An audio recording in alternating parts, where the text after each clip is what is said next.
If I hadn't seen that porch light, I might not be here today telling this story.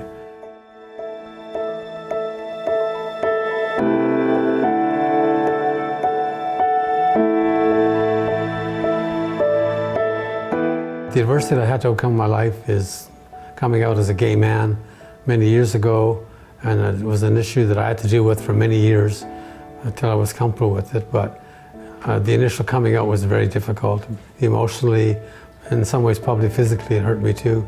I turned 28 the summer that I came out, and I'd been in a marriage for 5.5 years, and a 4.5-year-old daughter at the time when my wife and I separated. I couldn't deal with the lying anymore and the secret that I had to keep. It was difficult for her to understand what was going on, but to this day we're in a very good relationship. And that started early on, not long after we broke up, because we had a daughter. The daughter was the most important thing to the both of us, to make sure that she grew up to have as healthy and a positive lifestyle as she could have, even though her parents were separated.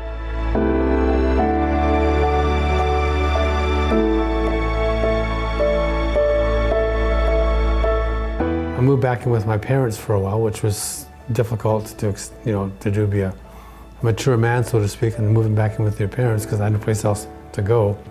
One night I found myself walking on the High Level Bridge. This was late one night, and to this day I still don't remember how I got there. I don't remember what drove me there to be, but I knew I was suicidal. I was at the point of, there was nobody to talk to. I had nobody to talk to and share it about.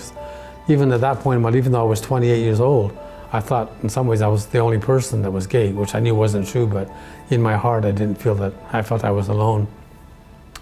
And I sort of came to standing on the bridge, and I just happened to look down the river valley, and down the river valley was a house that Pat and Elizabeth and I had shared, and the back porch light was on.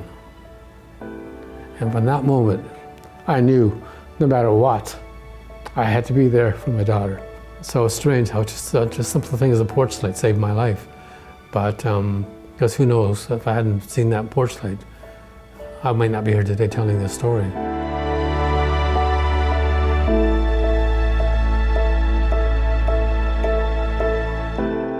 I didn't tell my parents the summer that I came out. That following fall, my mother was diagnosed with colon cancer, and she died about 2 years later.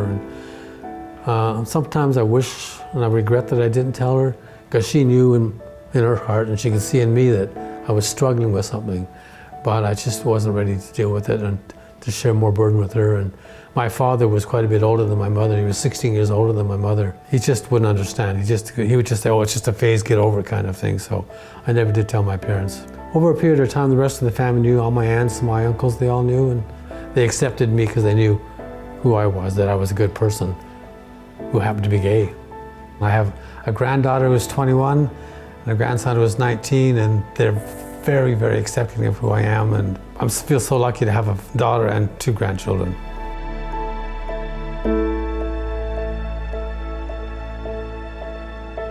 I was in one long-term relationship with a man named Neil from the summer of 1976 to 1984. When I moved to Vancouver, I met him.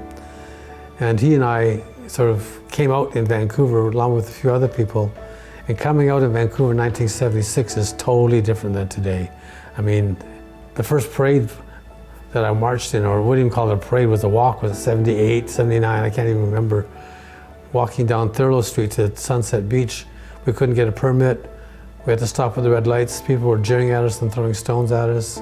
But Neil and I sort of were the type that we're coming out because the repression had been so much for my whole life. So it'd be about 20, 25 years ago that I totally became comfortable with who I am. I mean, I accepted that I was gay, but in my heart, it was hard. This part was fine. My heart was the hard part to accept.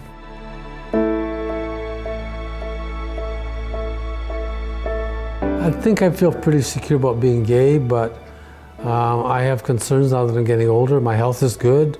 I'm very active, so I exercise regularly and I watch my diet and so on, but I know one day there'll probably have to be some kind of a care home or a care facility where I'll need help.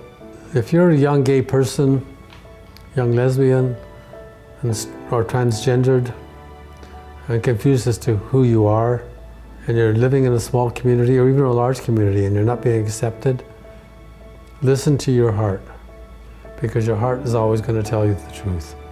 You're a good person.